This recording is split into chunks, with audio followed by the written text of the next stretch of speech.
Isang mapagpalang umaga muli sa ating mga kapatiran sa anggawan ng Panginoon. Tayo ngayon ay darako sa pangangaral ng salita ng Diyos. Ang ating pagkukuwanan ng mga mensahe ng Panginoon ay matatagpuan natin sa Joshua chapter 1 mula sa verse 1 hanggang verse 9. Basahin ko sa NIV version. After the death of Moses, the servant of the Lord said to Joshua, son of Nun, Moses' aide, Moses, my servant, is dead. Now, then you and all these people get ready to cross the Jordan River into the land I am about to give to them, to the Israelites. I will give you everything, every place where you set your foot, as I promised Moses. Your territory will extend from the desert to Lebanon and from the great river, the Euphrates, and the Hittites' country to the Mediterranean Sea in the west. No one will able to stand against you all the days of your life. As I was with Moses, so I will be with you. I will never leave you nor forsake you. Be strong and courageous, because you will lead these people to inherit the land I swore to their ancestors to give them.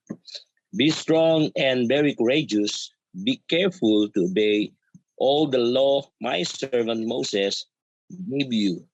Do not turn from it to the right or to the left, that you may be successful wherever you go. Keep this book of law always in your lips. Meditate it day and night, so that you may be careful to do everything written in it.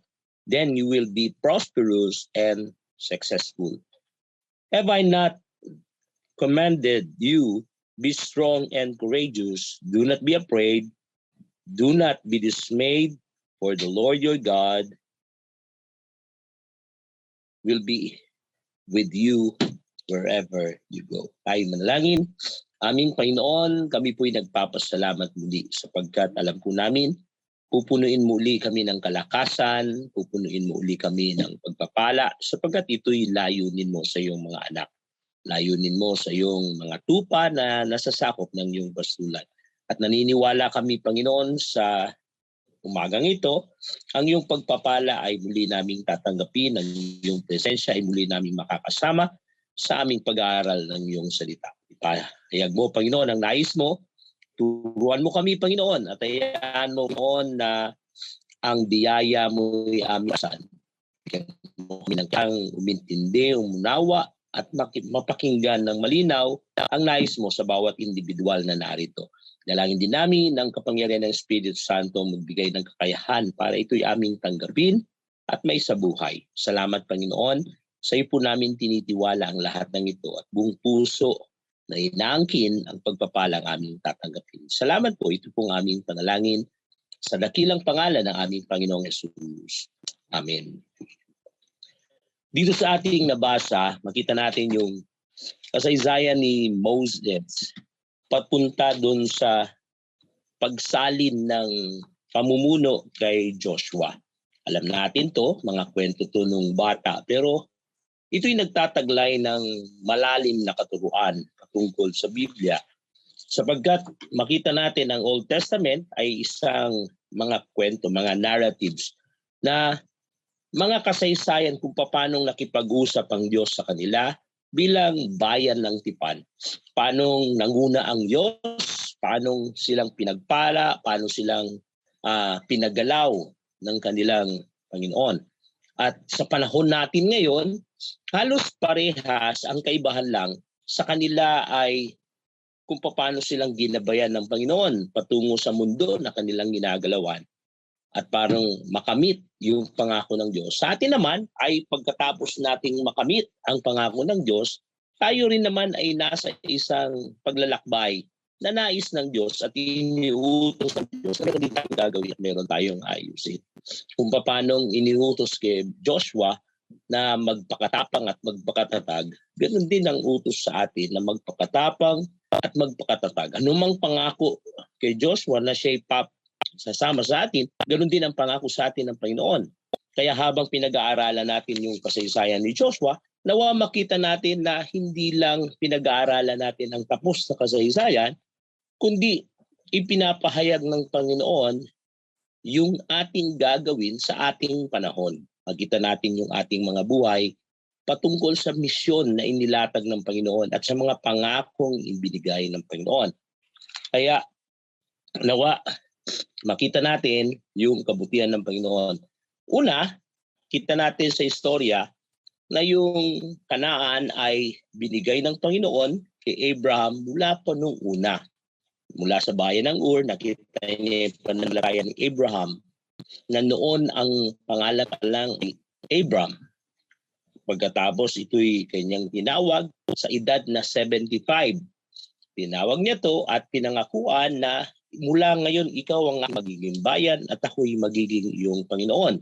Pagpapalain kita, yun yung covenant na ginawa ng Diyos na kay Abram na ang pagpapala ng Diyos ay mapupunta sa kanya, ngunit si Abram dapat wala siyang ibang kikilalaning Diyos maliban sa Diyos.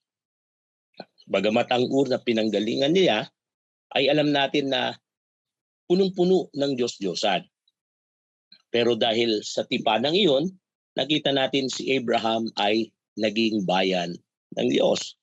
At hindi lang ito sinabi kay Abraham, ito yung sinabi rin sa anak Abraham kay Isaac. Alam din to ni Jacob. Alam din to ni Joseph. Kaya nung si Joseph ay mamamatay na dun sa Ehipto dahil nagkaroon ng tagutom at pansamantala silang tumira sa Ehipto, nung mamamatay na si Joseph, ang bilin niya sa kanyang mga kamag-anak, ibalik, huwag kayo alis, nadalhin nyo yung aking mga buto dun sa Kanaan. Kaya maging si Joseph, niya na hindi yun ang pangako ng Diyos. Ang pangako ng Diyos ay ang Kanaan.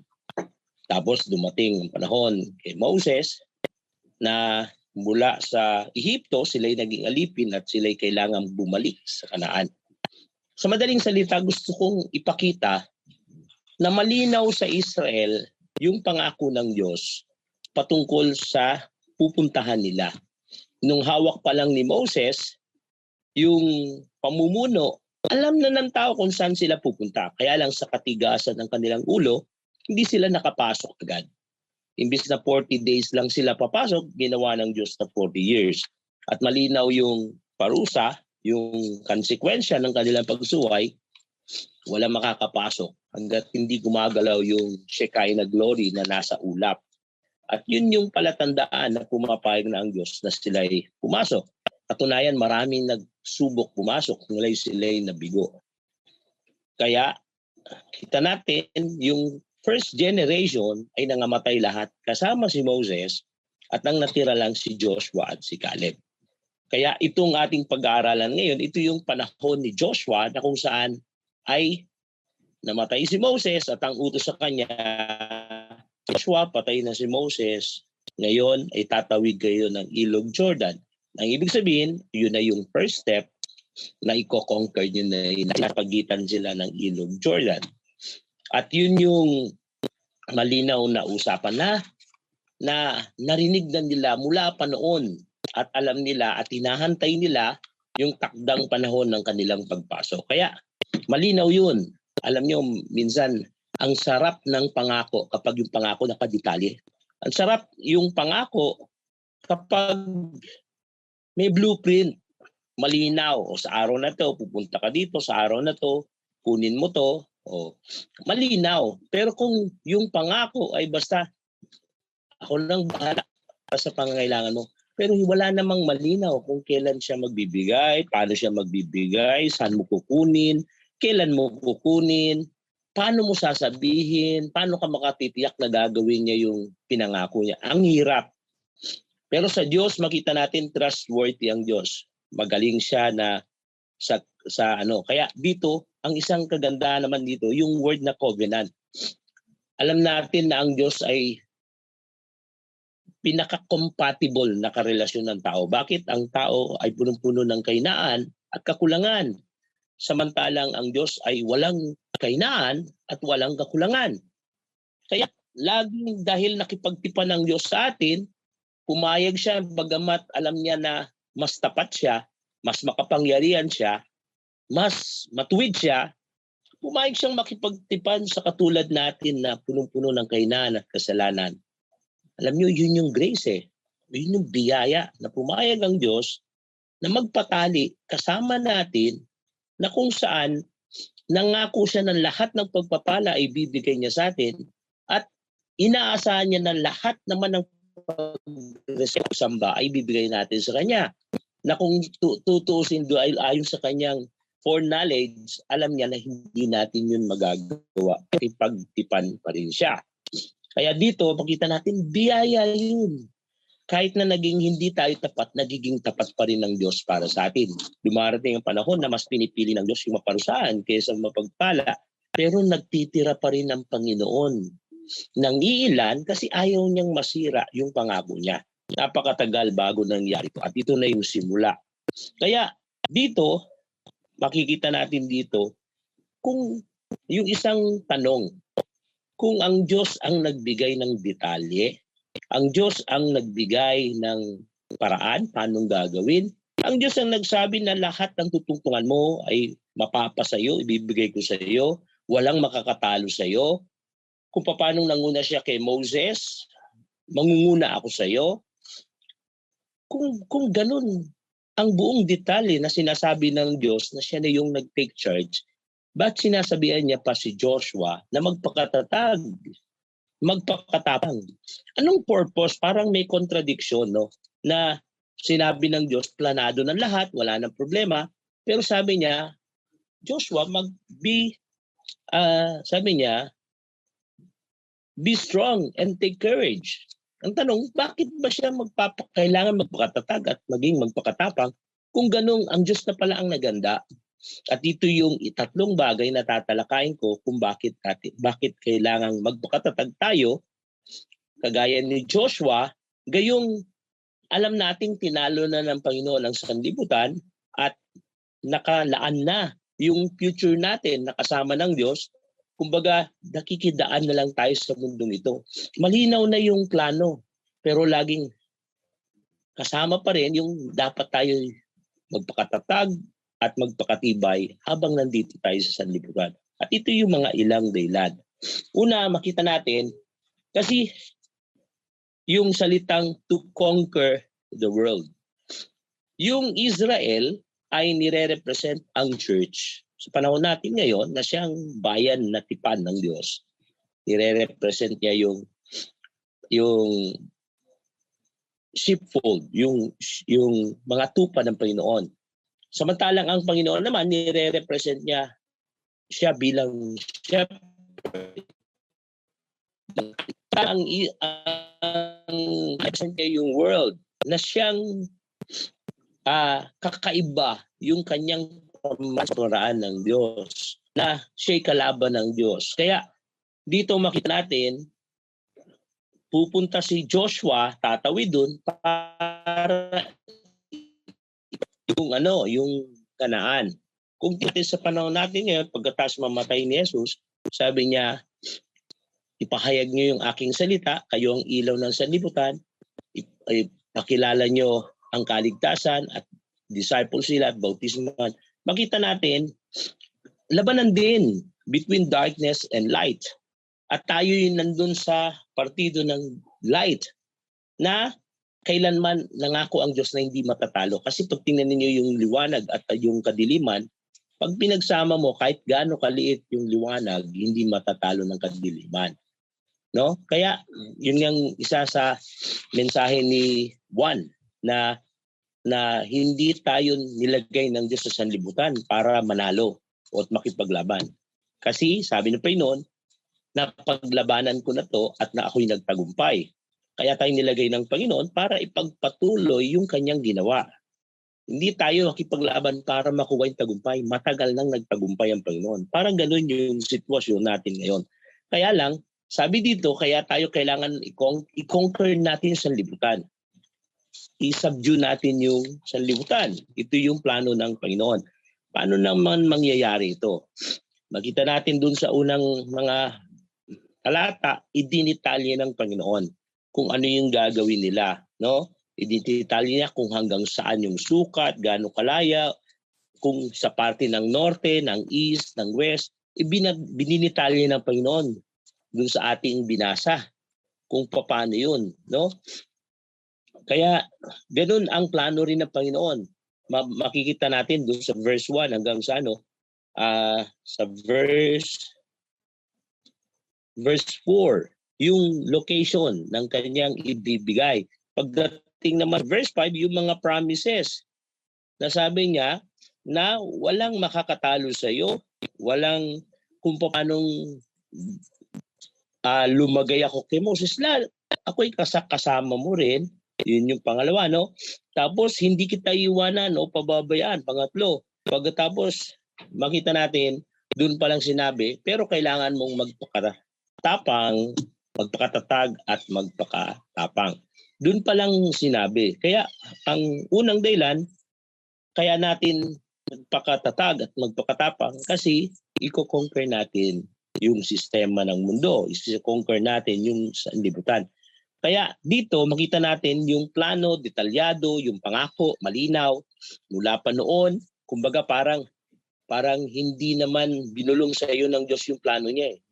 Kundi malinaw na sa mga taong nasasakupan mo kung ano yung plano ng Diyos. Malinaw na. Mula pa lang kay Moses, malinaw na yung detalye ng lahat ng plano yun. Alam na nila kung anong gagawin. Alam na nila na balang araw paghahati-hatian nila. Katunayan, yung unang na-conquer nila na lupa, biglang nagsalita si Ruben na ito na yung share namin. O yun, kita nyo. Ibig sabihin, malinaw sa kanila na pagpasok nila, paghahati-hatian nila yun. Pangalawa, makita natin, merong order yung Panginoon. Ang order niya, i-conquer nyo yung isang lugar na pagtitingnan natin, mas makapangyarihan kaysa sa kanila sa pamantayan ng tao. Bakit? Established na yun. Katunayan, may wall nga eh. May wall of Jericho sa chapter 6 na kung saan hindi ka basta-basta makakapasok. Kaya nagpalagay pa sila ng spy para i-conquer yung dun sa chapter, dun sa ibang mga talata. No? Kaya makita natin, hindi mabigat yung laban. Bakit kailangan tayong magpakatatag? Bakit tayo kailangan magpakatapang? Kasi hindi ganun kadali yung laban. Bagamat nangako ang Diyos ng tagumpay at pagpapala at siya sasama sa atin, pero hindi niya pinangako na isang masayang paglalakbay yung ating lalakbayin. Katunayan, meron ng Ministry of Suffering na tinatawag. Maging si Pablo, sabi niya, may tinatawag siyang yung marka ng kahirapan, yung anong tawag dito, yung nakalimutan ko yung term niya doon ni Pablo na yung kanyang mark ng cross para sa kanyang paghihirap, yung maging katulad ng paghihirap ni Kristo. At makita natin yung mga alagad, hindi naman naging madali yung buhay nila. Halos lahat sila namatay through tawag dito yung paghihirap, no? Sa pamagitan ng nung pagsasakripisyo ng kanilang buhay para sa Panginoon, martyrdom, no? Kaya dito hindi madali, hindi mahirap. Alam niyo po, ang pangako ng Diyos pag tinitingnan natin, madaling, masarap pakinggan, masarap asahan, pero pag tiningnan natin ng Diyos, magagawa natin yun. Pero pag tiningnan natin yung ating kakayahan, yung kakayahan ng mga kaaway natin o yung kakayahan ng sasakupin natin, manliliit tayo sa sarili natin. Sabihin natin, hindi natin makita. Kaya ang isang sistema ng Diyos, not by sight. Di ba? Di ba? Yung parang, the just shall live by faith. No? Yung pananampalataya. Anumang pangako ng Diyos na walang pananampalataya ay isang imposibleng bagay. Pero kapag gaano man kahirap yung pangako ng Diyos, basta't may kasamang pananampalataya, mangyayari. Naalala natin sa Genesis chapter 6, no?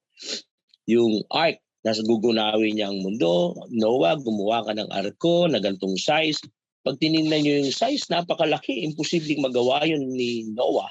Katunayan, umabot ng 120 years bago niya yun nagawa. Pero dahil sa pananampalataya, isinaayos ng Diyos yun at maging Yung pagtatawag sa hayop, nangyari lahat. Pero bago niya nagawa yun, pinagtawanan siya ng mundo. Bakit? Kasi imposible yun naman yung bagay na yun. Yun yung lagi ko pong binabanggit sa inyo na ang mundo at ang Diyos magkabaliktad yung sistema. Yung mga bagay na ayaw ng Diyos, yun yung gustong-gusto ng mundo. Yung mga bagay na gusto naman ng mundo, yun yung ayaw ng Diyos. Lagi silang opposite. At tayo'y pinili ng Diyos upang, kaya nung mula sa sanlibutan, pinili ka ng Diyos, ginawa kanyang kakaiba. Kaya nilagay kanya sa piling niya. Nilagay niya tayo sa piling niya, kaya't nagkaroon tayo ng kaibahan sa lahat. Pero yung kaibahan natin, hindi dun makikita na sobrang galing natin kumpara sa kanila. Kundi, ang makikita dun ng malinaw sa kaibahan natin, tayo yung mga walang kakayahan, pero merong Diyos punong kapangyarihan na kayang magpatagumpay sa anumang labanan. At yun yung pagiging unique natin. Umaasa tayo sa Diyos. Ganun din makita natin yung Wall of Jericho, chapter 6 ng Joshua. Kita natin, imposible yun na magiba. Pero dahil sa pagsunod nila sa Panginoon, sa sigawan lang, sa pag-ikot-ikot lang, gumuho pababa yung Wall of Jericho. At yun yung napakaganda. Di ba? Kasi walang imposible basta idinitalya ng Diyos yung mangyayari. Madali. Meron ngang isang pagkakataon sa may 1 Samuel chapter 17. Ang alam lang ng mga Israel, sila'y bayan ng Diyos. Pero ang problema, biglang may naghamon si Goliath. Walang detalye na, yung Goliath na yan, darating yan, pagkatapos mamamatay yan sa pamagitan ng slingshot, merong isang Israelita na pala papatay dyan, na bata. Walang detalyeng ganun. Kundi nagbigay pa ng pabuya si Saul na kung sinong makakapatay sa taong ito, ikakasal ko sa aking anak at bibigyan ng malaking reward. At makita natin, isang binatilyo lang ang nakaalala ng pangako ng Diyos. Kaya nung marinig niya yung sinasabi nung Goliath, yung kanyang salita, yun ang nagpapatakot sa Israel. Pero dahil alam ni David yung katayuan ng Diyos na kanyang pinaglilingkuran, nakita niya yung salita ni Saul, yun yung disadvantage niya. Bakit? Hinahamak niya yung Diyos na makapangyarihan. Kaya sabi niya, akong lalaban. Alam ko ipapatalo sa akin ng Panginoon yan. Bakit? Kasi nakita niya yung kahinaan ni Goliath. Ang kinakalaban niya ay yung Diyos na makapangyarihan. Kaya sabi niya, kung paano iniligtas ako ng Panginoon dito sa mga asong lobo, sa leon, ililigtas din ako ng Diyos sa paganong yan. Kaya kita mo yung pananampalataya ni David. At dito, lalabas na naman yung katulad ng pananampalataya ni Joshua. Hindi siya nakatingin sa kakayahan niya, nakatingin siya sa kakayahan ng Diyos. Alam niyo, ang mundo daraya.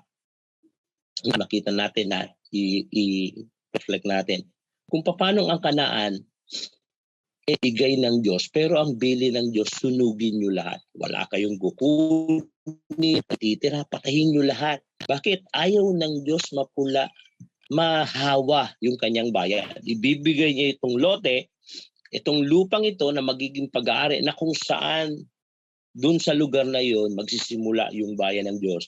Pero isang kondisyon, wala kayong ititira. Pero nangyari sa Israel, bakit hindi naging matagumpay? Kasi sa buong Joshua, hindi naging matagumpay ang Israel. Bakit?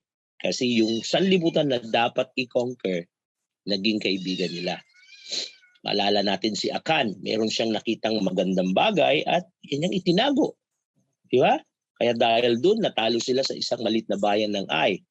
Maalala natin yung sabi ng Diyos na wala kayong ititira. Nakita ng mga tao, sabi nila, gawin na lang namin katulong. Kaya't ginawa nilang katulong. Pagdating ng Judges, ito na, nag-ipon ng tao, itong mga dating may-ari at ngayon biglang binawi sa kanila. Kaya hindi naman nila nakuha talaga yung bayan na pangako ng Diyos. Kaya nga pagdating ng New Testament, ang liit na lang ng Israel. Hindi na katulad nung dati. Hanggang sa panahon natin ngayon, maliit ang Israel. Pero ang tutusin, hindi yun yung pangako ng Panginoon. Pero dahil minahal ng tao yung sanlibutan, imbis na talunin yung sanlibutan, Yun yung nangyari. Minahal ang Kanaan, imbis na talunin yung Kanaan. Kaya dito, makita natin yung isa pang magandang konsepto dito. Kanina, nakita natin na dapat may pananampalataya. Pangalawa, dapat malinaw kung anong tingin natin sa Diyos at kung ano yung tingin natin sa ating sarili. Dapat malinaw yun. Hindi pwedeng nagra-rumble. Kung alam natin siya yung Panginoon, siya yung shepherd, tayo yung pastol, ay tayo yung tupa. Kung siyang pastol, tayo yung tupa. Ang tupa, hindi siya ang naglilid sa pastor, kundi yung tupa ang sumusunod sa pastor. Kung siya yung Panginoon, tayo yung servant. Diba? Pero nung panahon ni Joshua, makita natin maraming leaders time na yun na parang Panginoon. Ito yung malinaw na utos ng Panginoon pero naging hindi maayos. Sabi niya, be strong and courageous kasi dadalin mo yung aking bayan, sabi niya, para mangyari yung pangako ko kila Abraham. Ibig sabihin, yung mula kay Abraham hanggang nun, napakahabang taon, pero sabi niya, ito na ang ngayon ko ipupulfill. Joshua, ikaw ang manguna para ma-fulfill ko yung pangako ng Diyos. Kaya dapat maging matapang ka. Bakit? Kasi yung i-conquer mong sanlibutan, mandaraya. Yung i-conquer mong sanlibutan, nangaagaw ng Panginoon. Kaya makita natin, yun nga yung nangyari. Ang gusto ng Panginoon, huwag nating mahalin ang sanlibutan. Sabi niya sa Psalm 23, di ba? Siya yung ating Panginoon. Dahil siya ang ating Panginoon, siya yung lahat na nagbibigay ng lahat ng bagay. Wala na tayong ibang pangangailangan malibang sa Kanya, di ba? Pagdating sa lahat ng aspeto, siya yung namumuno, siya yung nangunguna. Ipinapakita dun sa Psalm 23 yung kalakasan ng ating Panginoon, ng ating pastol. Pagdating naman sa James, chapter 4, sabi niya dito, adulterers and adulteress, do you know that friendship with the world is enmity with God? Whoever therefore wants to be a friend of the world makes himself an enemy of God. Ang malinaw na plano ng Diyos, Joshua, tutuparin mo yung pangako ko sa bayang Israel. I-conquer mo yung Kanaan. Sa atin naman, malinaw ang plano ng Panginoon. Go ye, di ba? And make disciples, sabi niya, and preach the gospel. Kaan man kayo pumupunta, kasama niyo ko. Yun yung pangako ng Diyos, Matthew 28, verse 19-20. Di ba? Pero ang konsepto, i-conquer niyo yung sanlibutan sa pamagitan ng inyong liwanag, sa pamagitan ng sistema ng Diyos. Pero kadalasan, ito yung nagiging problema, nagiging kaparehas tayo ng sanlibutan. Kaya hindi natin sila mawin, hindi natin sila madala doon sa liwanag na gusto ng Panginoon para sa kanila. Kasi tayo mismo na trap o tayo mismo na daya ng sanlibutan. Ganun yun naman. Kaya kung tutusin, malinaw na ang sanlibutan ay ating kaaway. Kasi ang Panginoon Jesus, nag-away niya to. Sabi niya sa John chapter 16, verse 33, sa sulat ni Juan, nagsalita si Jesus sa kanyang mga alagad bago siya ipako sa krus. Sabi niya, I have seen these things to you, that in me you may have peace. In the world, you will have tribulation. Tinan nyo sa akin meron kayong kaprepahan, pero dito sa mundo, meron kayong paghihirap. Yeah. But take heart. Ito naman, yung take courage. No, take heart.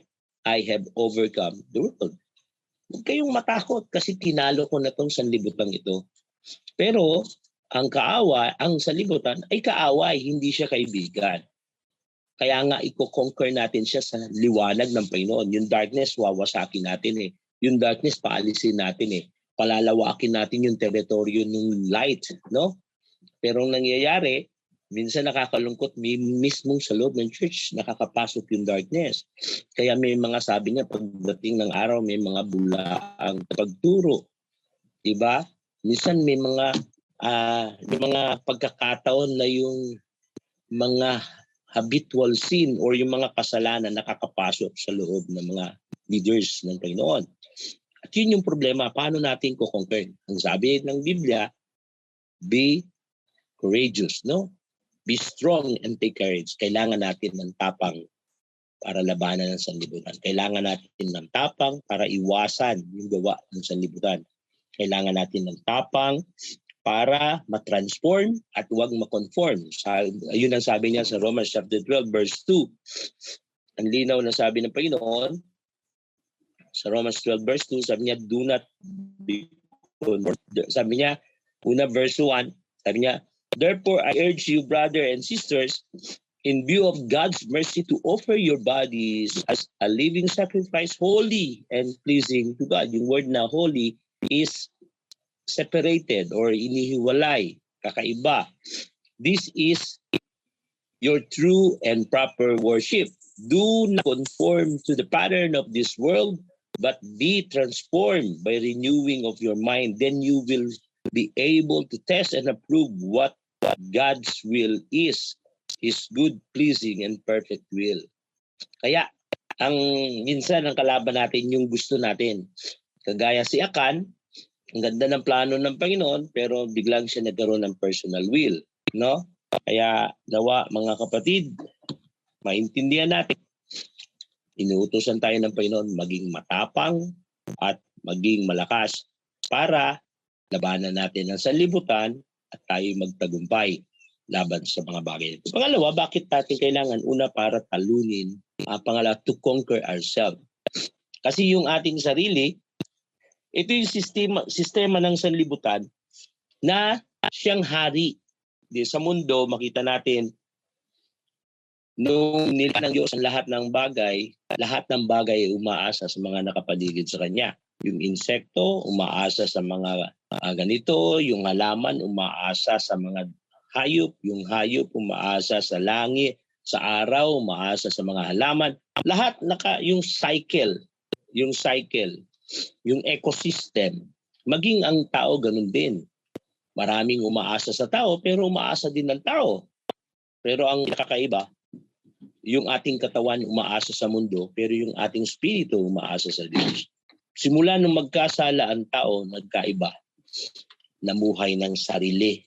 Namuhay na walang pakialam sa iba, pinakamahalaga sarili. Simula nun, nasira yung pattern ng mundo. Kaya yung tao naging sakim, patayan, puro kasamaan, hanggang pasikatan. Kaya kalaunan, pagdating ng New Testament, hanggang sa panahon ngayon, ang number one kalaban ng isang tao, yung sarili niya. Yung sarili niya ay puno-puno ng kasalanan, yung self-glory. Yun ang nagiging kalaban ng Diyos. At dito, sabi niya, bakit ko sinabing sarili? Kasi sinabi ni ng Panginoon kay Joshua doon sa may susunod na talata, sa may verse 7, idinihin niya doon, sabi niya, be strong and courageous, be careful to all the law my servant Moses gave you. Do not turn from it to right or to the left, and you may be successful wherever you go. Keep this book of law always in your lips, meditate it on day and night, so that you may be careful to do everything written in it. Then you will be prosperous and successful. Ang issue naman dito, patungkol sa kanyang buhay. Kanina, ang issue, patungkol sa mga tao na ipapasok niya sa pangako ng Diyos, pero i-conquer niya ang Kanaan. Ngayon naman, ang pangako para siya magtagumpay, kung paano niyang i-handle yung sarili niya na hindi lalayo sa Diyos. Alam naman natin, lahat ng kasalanan ang pinagmumulan yung ating sarili, yung ating kagustuhan. Ito yung sistema ng mundo eh. Ito yung kalagayan. Madalas, kaya tayo nagkakasala, nagiging makapangyarihan yung sarili laban sa Diyos. Doon nga sa mga drawing ng salvation, yung puso natin may upuan, makita natin may nakaupong S, tsaka may nakaupong G. Yung G, nakaupo yung Diyos, kinokontrol niya lahat. Yung nakaupo yung self, yung Diyos part lang siya. Nandun siya sa ibaba ng upuan. O, tinanggap mo ang Panginoon, pero hindi siya ang Lord. Hindi siya yung shepherd. Ikaw yung nagko-control. Minsan ginagawa lang natin siyang genie. Kung ano yung request natin, sasabihin natin sa kanya, nakadetalye kung paano siyang gagalaw.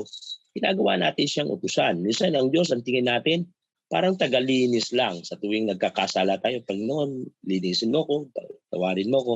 Minsan ang tingin natin ng Diyos, parang in case of emergency lang. Parang pag may pangangailangan ka lang, dun mo lang siya tatawagin. Di ba? Minsan parang janitor lang, parang panlinis lang. Minsan yun yung problema. Nakakalimutan natin yung sarili natin, dating Panginoon, pero ngayon hindi na siya Panginoon kasi pinapasok mo na ang Panginoon bilang tagapagligtas. Kaya sabi ng Diyos kay Joshua, Joshua, wala kang ibang gagawin kundi sundin yung gusto ko. Huwag kang kakaliwa, huwag kang kakanan. Katunayan, araw-gabi, alalahanin mo to para huwag kang magkulang. Pag nagawa mo to, habulin ka ng katagumpayan. Kasi nandito ang sikreto ng tagumpay. Mga kapatid, gusto nating i-conquer yung ating sarili, hayaan natin yung salita ng Diyos ay maging makapangyarihan sa atin. Kung wala tayong alam na salita ng Diyos, pagdating ni Satanas, wala kang masasabi kay Satanas. Magiging sunod-sunuran tayo kay Satanas. Makita natin si Jesus tinukso sa Matthew 4. Pero ang bawat sagot niya galing sa salita ng Diyos. Makapangyarihan ng salita ng Diyos. Patunayan lahat ng panunukso ni Satanas kay Jesus ay sa malabanan dahil sa salita ng Diyos. Pero maging si Satanas gumamit ng salita ng Diyos. Parang idiniin niya doon sa unang utos niya, ay sa ikalawang utos niya, sabi niya na, di ba, nasusulat, di ba? Maglalagay siya ng anghel na sa iyo sasalo pag ikay nadapa. Sige nga, tumalon ka rito. Ginamit niya, pero ang paggamit niya sa salita ng Diyos is out of context. No? Tapos yung pagsamba, sumamba sa akin, bibigay ko siya lahat. Go-offer siya ng shortcut ng glory. Pero malinaw yung plano ng Diyos kay Jesus. Suffering, cross before glory. No? Kaya makita natin, Word of God pa rin yung usapan dun. Kaya yun yung sistema ng mundo. Dapat makonquer natin yung self. Yung self, ang number one kalaban natin. Kaya nga, ang ganda ng example ang Diyos, ang pinaka-the best compatible sa atin. Sa mga mag-asawa, sabi natin, magkasintahan, kaya sila nagkasundo. Kasi compatible tayo. Pero minsan mali ang interpretasyon ng compatible. Ginagamit natin yung magkaparehas kayo. Pero ang ibig sabihin ng compatible, hindi kayo magkaparehas. Pero nagkakasundo kayo. Bakit? Kasi yung wala sa iyo, nandun sa Kanya. At yung Diyos ang pinaka-the best compatible natin. Bakit? Kasi nasa Diyos yung lahat ng ating kakulangan. Yung Diyos banal, tayo yung makasalanan. Yung Diyos mapangunawa, punong-puno ng biyaya. Tayo naman minsan mapang-abuso, minsan matigas ang ulo. Kaya nga tinulad tayo sa tupa no? Yung tupa, makita natin, nasa Kanya lahat, yung lahat ng kainaan. Pero pag pinaliwanag naman yung ating pastol, nasa Kanya naman lahat ng kagalingan. Kaya kita natin, kailangan natin i-conquer yung sarili natin. Pag na-conquer natin yung sarili natin, ang nagiging puso natin, walang iba kundi ang ating Diyos. Kapag siya na yung kumokontrol ng puso natin, walang bagay na hindi natin magagawa. Kaya nga, sabi ng Diyos kay Joshua, magtatagumpay ka pag nangyari yun. May verse din sa Philippians chapter 2, verse 2-4. Sabi ni Pablo dito patungkol sa example na ginawa ng Panginoong Jesus, no? Sabi niya, then make my joy complete by being like-minded, having the same love, being one in spirit and one mind. Do nothing out of selfish ambition or vain conceit, rather in humility, value others above yourself, not looking to your own interest, but each of you to the interest of others. Ito yung ginawa ni Jesus sa Philippians chapter 2. Ang inisip niya yung kapakanan natin, hindi niya inisip yung kapakanan niya, hindi niya inanap yung kanyang mangyayaring maganda sa kanya, ang inanap niya yung mangyayaring maganda para sa atin. Yun yung pananaw. Ang sistema ng mundo, baliktad. Ang gusto ng sistema, unahin mo sarili mo, unahin mo yung paano kang sasaya, unahin mo yung makikinabang ka. Pag ganun, mismo yung sarili natin magiging dahilan para tayo bumagsak. Kaya sabi niya, be courageous, be strong. I-conquer mo ng Word of God yung sistema ng buhay mo. Pag nangyari yun, makita natin yung tagumpay sa sama. Ito yung sa pamagitan ng kapangyarihan ng salita ng Panginoon. Panguli, yung conquer your emotion. Kasi sabi niya doon sa dulo ng last verse, sabi niya doon sa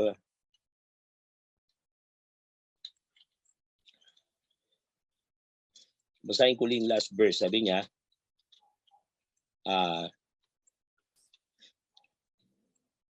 have I commanded you, be strong, verse 9, and courageous. Ito yung pangatlong ulit na binanggit. Commanded you, be strong and courageous. Do not be afraid. Do not be discouraged. For the Lord your God will be with you wherever you go. Ito naman, bakit siya kailangan magpakatatag? Bakit siya kailangan magpakatapang?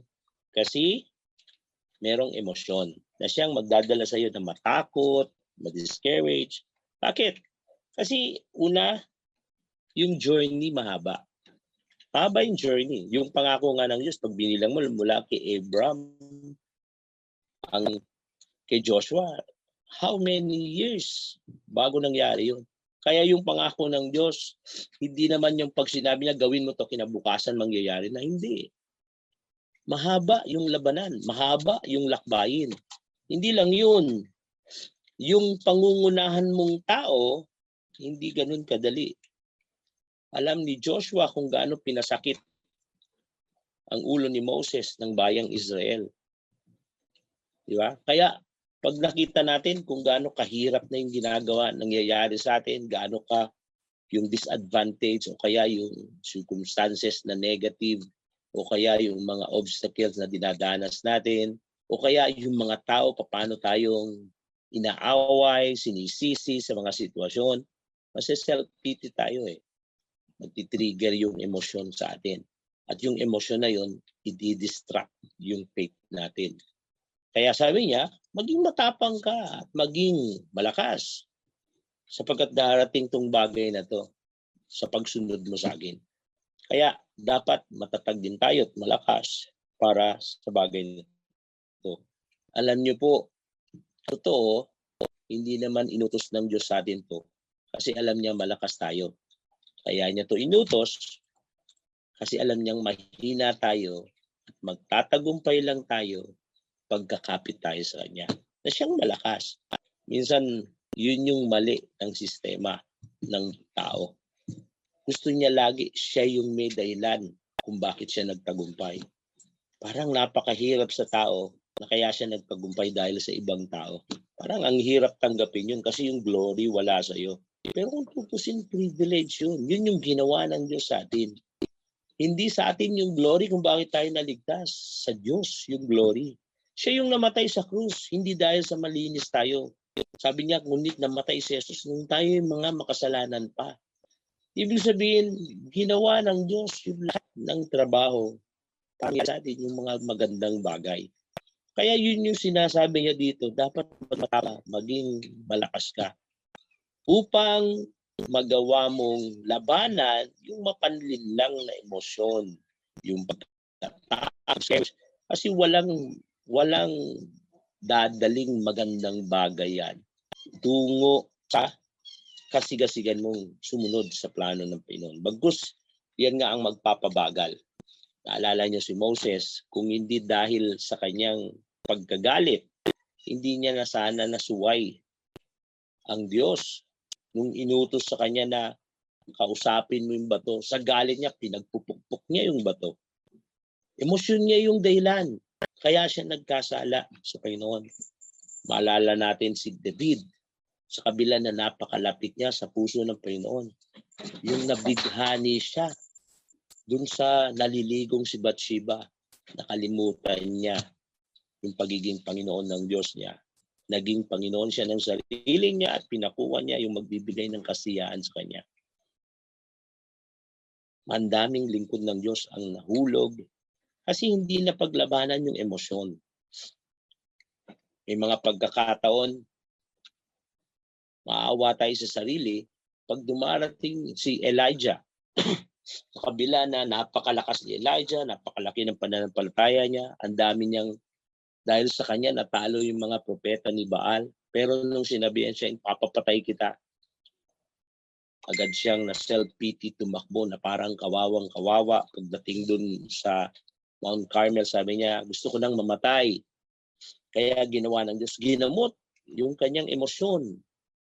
Paano siyang ginamot ng Diyos? Pinalakas yung kanyang physical na katawan, pinakain, pinatulog.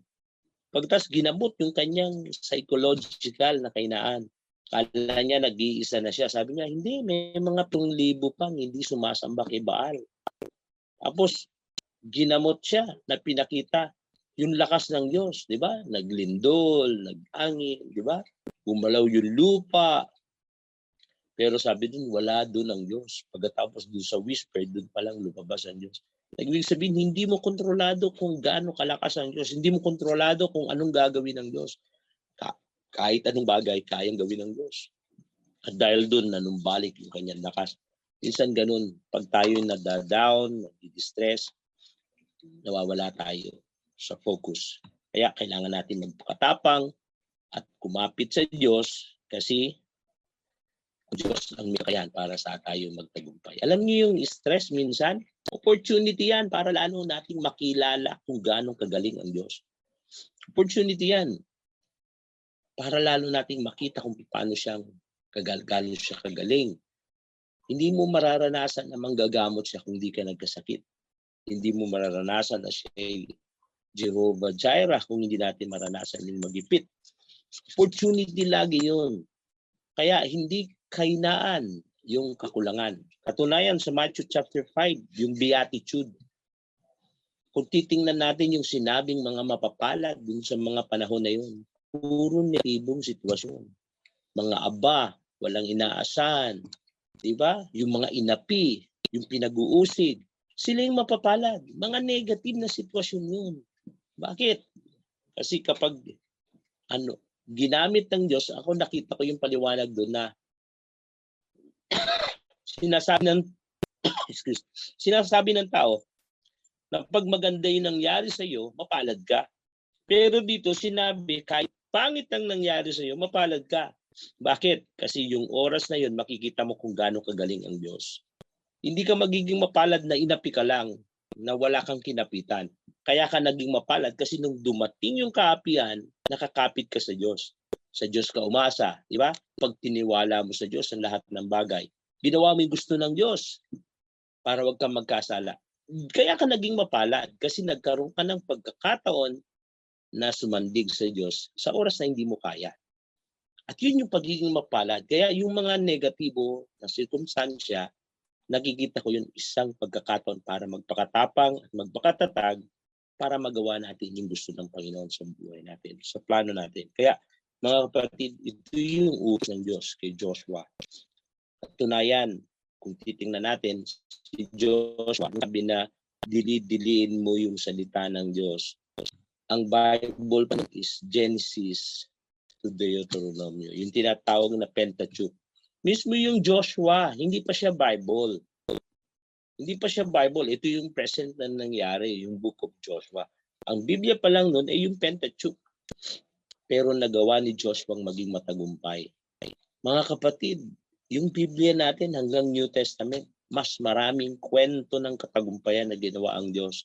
Mas maraming kwento, lalong-lalo na sa kasaysayan ni Jesus na siyang pinaka-the best example para sa buhay natin para maging matatag. Paano hindi tayo magtatagumpay kung iisipin lang natin na kailangan maging matapang at maging matatag kung paano kakapit sa Panginoon. Makukonquer natin yung mundo dahil sa Panginoon kung sasandig tayo sa Kanya. Kung yung liwanag niyang gagamitin natin at hindi yung kadiliman ng mundo. Makukonquer natin yung ating sarili kung magiging Panginoon ang Diyos sa ating puso at hindi ang ating sarili. Kung magpapakatapang tayo na alisin yung ating sarili, alisin yung ating pride, alisin yung lahat ng ating paningin na kataasan ating sarili. Sabi nga ni Pablo, kung gusto mong magyabang, ipagyabang mo ang Panginoon. At magiging matagumpay tayo laban maging sa ating nararamdaman kahit negatibong nangyayari. Kahit mahirap yung lakbayin, kahit may mga sitwasyon na parang sa ating binibintang yung pagkakamali, malalabanan natin yan kung alam natin kung sino nag-utos sa atin. Alam natin kung sinong may gumagawa para sa atin. Kaya kailangan natin ang Diyos. Kaya sa ating pagtatapos, mga kapatid, gusto ko pong tiyakin. Minsan, yung word na sure things, kasi tinatawag ito na sure things. Yung sinabi ng Diyos, magtatagumpay ka, sinabi ng Diyos yung buong detalye, anong gagawin, paano gagawin, yun yung sure things. Minsan sabi natin, mali kasi ang Israel eh. Ang ganda na nung plano, ba't pa kaya sila sumuway? Diba? Pero minsan, hindi natin nakikita yung nangyari sa Israel, yung pangako sa Israel, yung plano sa Israel, yung utos sa Israel. May mga utos sa panahon natin ngayon. May mga plano ang Diyos sa panahon natin ngayon na malinaw, na nilatag ng Diyos. May mga sinabi siya na talakbayin natin para tayo magtagumpay. Pero nangyayari, hindi natin napapansin, natutulad tayo sa Israel. Yun lang salita na seek ye first the kingdom of God and His righteousness. Ang pangako, and all these things shall be added unto you. Tingnan yung maigi. Nagkakamali ang tao kasi uunahin niya yung all things kailangang ma-add sa atin na lang ang Diyos. Nababaliktad. Imbis na unahin mo ang Diyos, mas inuuna ng tao yung sarili niya kaysa sa Diyos. Kaya nangyayari, nalalayo siya sa Diyos. At yun yung ginawa ng Israel. Kaya hindi nila natanggap yung tagumpay.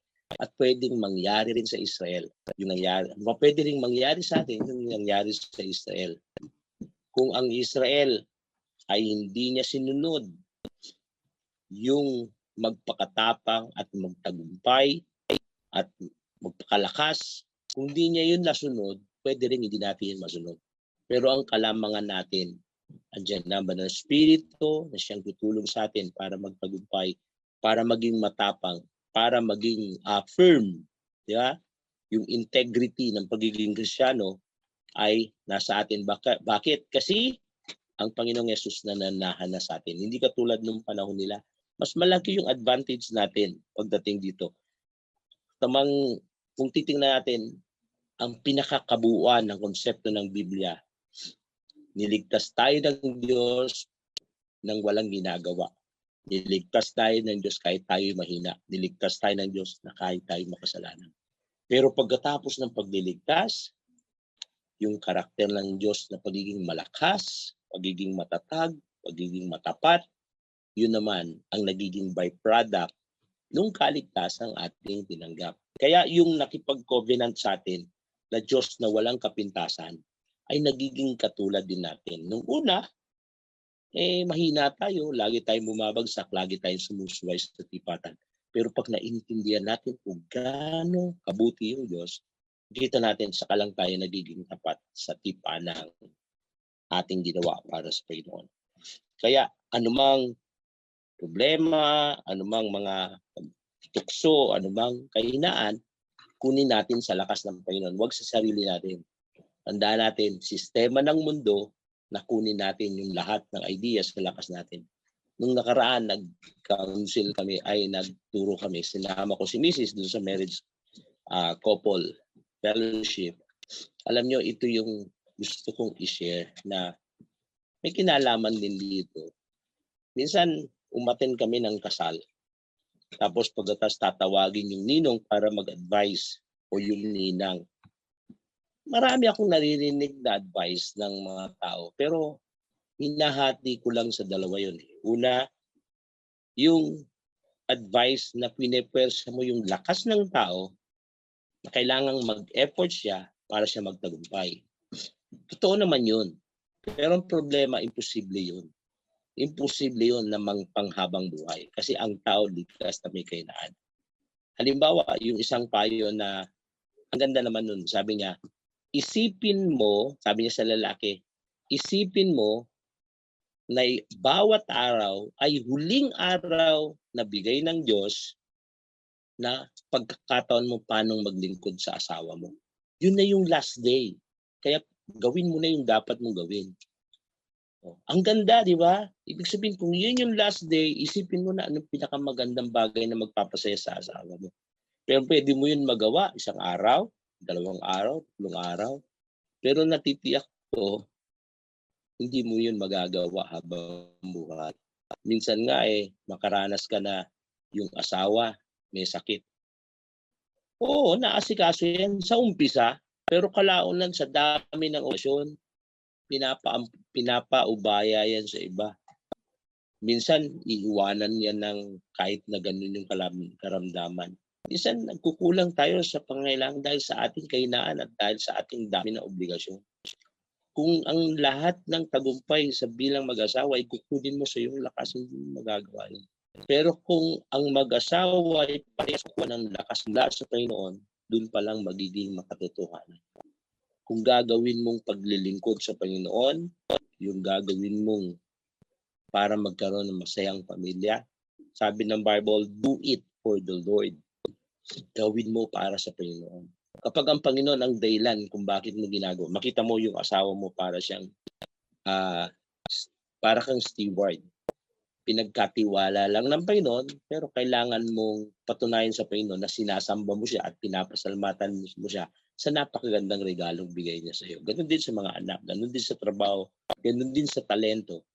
Lahat ng pagkakataon natin pwedeng magamit natin sa paglilingkod sa Panginoon. Basta siya ang nagbibigay lakas. Pero pag ang nagbibigay lakas yung ating sarili, madalas babagsak tayo, manghihina tayo, mawawasak tayo.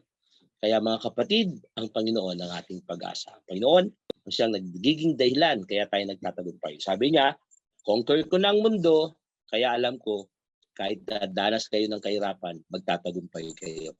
Hindi tayo nabubuhay sa mundo para makipaglaban at magtagumpay. Kasi nabuhay na ang Panginoon dito at nagtagumpay na, kailangan lang natin mamuhay bilang matagumpay. Mamuhay sa katagumpayang sinimulan ng Panginoon. At yan ang purpose ng Panginoon. Kailangan natin maging matapang, kailangan natin maging matatag para gawin yung plano ng Panginoon. Kaya manalangin, aming Panginoon, salamat po sa iyo. Sapagkat alam po namin, nandito kami sa mundo na puno ng kahirapan. Nandito kami sa mundo na hindi namin matiyak ang takbo ng bawat sitwasyon o panahon. Subalit isa po ang aming natitiyak. Mawala man si Moses, hindi ka nawala, Panginoon. Mawala man yung mga inaasa namin, Panginoon, kailanman hindi ka mawawala. Mawala man, Panginoon, yung mga inaasa namin na pwedeng mangyari, Panginoon, hindi ka nagbabago ng plano para sa tagumpay na pangako mo para sa amin. Tulungan niyo po kami, Panginoon, na umasa sa iyo na lubos-lubos. Kalimutan namin na may kakayahan kami nang wala ka, Panginoon. Kundi kaya nagiging matagumpay ang kakayahan namin kasi nakatiwala ito sa iyo. Kung ngayaan na magsarili kami sa aming sarili, bagkus sa lahat ng pagkakataon, masamba ka namin sa pagsali at ng aming punong pastor. Salamat, Panginoon. Inaangkin namin na kami tupa na walang kakayahan at kayo ang Panginoon, ang pastol na nasa iyong lahat ng pangailangan. Kaya masasabi namin kagaya ni Haring David, kung ang Panginoon ang aking pastor, wala na akong pangailangan. Panginoon, bigyan mo ko ng tapang, bigyan mo ko ng lakas para maghiwalay sa iyo. Bigyan mo ko ng tapang at magtiwala sa iyo, Panginoon, para sumandig sa iyo sa lahat ng oras. Tulungan mo kong maging malakas na piliin ka kaysa sa sistema ng mundo na siyang kumukuha ng atensyon namin, Panginoon. Salamat, minadalangin ang pagpapala sa lahat ng anak mong nakarinig, ang pagpapala sa bawat isa. Salamat po. Ito po ang aming panalangin sa dakilang pangalan na Panginoon.